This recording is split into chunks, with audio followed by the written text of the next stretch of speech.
সকাল 8:10 দিকে নিজ নির্বাচনী আসন মিরপুরের মণিপুর বালক উচ্চ বিদ্যালয়ে ভোট দিতে আসেন জামায়াত-আমির ডাক্তার শফিকুর রহমান। ভোট দেওয়ার পর মুখোমুখি হন গণমাধ্যমের, জানান প্রতিক্রিয়া। বিগত নির্বাচনগুলোতে নিজেই ভোট দেওয়ার সুযোগ পাননি উল্লেখ করে জামায়াত-আমির বলেন, দীর্ঘ প্রতীক্ষার পর আজকের নির্বাচনের মাধ্যমে নতুন দিনের সূচনা হলো। প্রত্যাশা জানান শান্তিপূর্ণ ও গ্রহণযোগ্য ভোট গ্রহণের। দীর্ঘ প্রতীক্ষার পর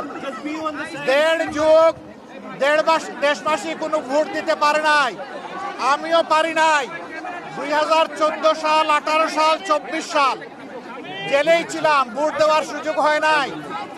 এই তিনটা ভোট হারানোর পরে আজকে আলহামদুলিল্লাহ আল্লাহ তাআলা আমাদেরকে ভোট দেওয়ার সুযোগ দিয়েছেন। আমি মহান রব্বুল আলামিনের শুকরিয়া আদায় করি।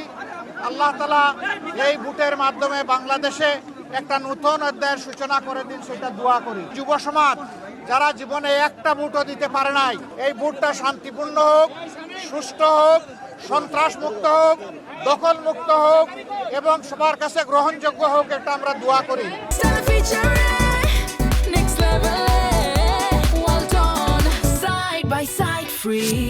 নির্বাচনে গণমাধ্যমের গুরুত্বপূর্ণ ভূমিকা রয়েছে জানিয়ে জামায়াত-আমির বলেন, সুষ্ঠু নির্বাচন হলে সরকার হবে 18 কোটি জনগণের। ভোটের পরিবেশ নষ্ট হয় এমন যে কোনো বড় ঘটনা প্রতিহতের হুঁশিয়ারি দেন তিনি। ভোট যখন সুষ্ঠু হবে, নিরপেক্ষ হবে, সেই রেজাল্ট আমরাও মানবো, অন্যদেরকে মানতে হবে। এটাই গণতন্ত্রের সৌন্দর্য। পরে মিরপুর আদর্শ বিদ্যালয় কেন্দ্রে গেলে সেখানে সাক্ষাৎ হয় প্রতিদ্বন্দ্বী প্রার্থী বিএনপি নেতা শফিকুল ইসলাম মিল্টনের সঙ্গে। এ সময় দুজনকে জড়িয়ে ধরে কুশলাদি জিজ্ঞাসা করেন। ভোট সুষ্ঠু হলে যে কোনো ফলাফল মেনে নেবারও ঘোষণা দেন দুজনে। কেন মেনে নেব না? Why not?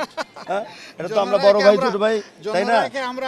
অবশ্যই সম্মানের সাথে গ্রহণ করব ইনশাআল্লাহ, যদি কিনা কোনো ধরনের এখন পর্যন্ত পরিবেশ ভালো আছে মনে করছি। এরপর আরো একাধিক কেন্দ্র পরিদর্শন করে ভোটারদের খোঁজ খবর নেন জামায়াত-আমির। সকাল থেকে একে একে নিজ সংসদীয় আসনের বিভিন্ন কেন্দ্র পরিদর্শনে যাচ্ছেন জামায়াত-আমির ডাক্তার শফিকুর রহমান। এসব কেন্দ্রে আগত ভোটারদের সঙ্গে কথা বলছেন, শুনছেন তাদের অভিজ্ঞতার কথা। শফিক মুন্সি, সময় সংবাদ, ঢাকা।